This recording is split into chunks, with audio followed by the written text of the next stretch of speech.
করাইল বস্তিতে এখনো দাও দাও করে জ্বলছে আগুন।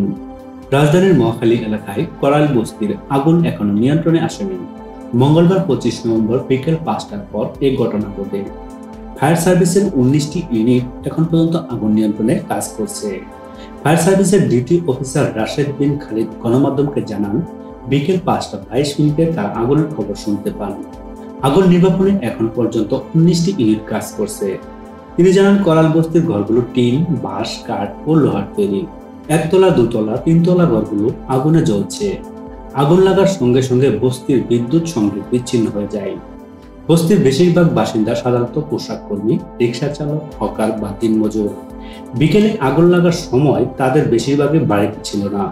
সন্ধ্যার দিকে দেখা যায় ফায়ার সার্ভিস কর্মীদের সঙ্গে স্থানীয়রা যেভাবে পারছেন চাপকল, খাল থেকে পানি নিয়ে আগুন নেভানোর চেষ্টা করছেন। সামাজিক যোগাযোগ মাধ্যমে ফেসবুকে ছড়িয়ে যাওয়া ভিডিওতে দেখা যায় বস্তির বেশ বড় অংশ জুড়ে আগুন লেগেছে। আগুনের দুয়ার কুণ্ডলী অনেক দূর থেকে দেখা যাচ্ছে। তাৎক্ষণিকভাবে আগুনের কারণ ও ক্ষয়ক্ষতির বিস্তারিত জানা যায়নি। তবে বস্তির বাসিন্দারা জানান, আগুনের শতাধিক ঘর পুড়ে গেছে। যে যেভাবে পারছেন ঘরের শেষ সম্বলটুকু বাঁচানোর চেষ্টা করছেন।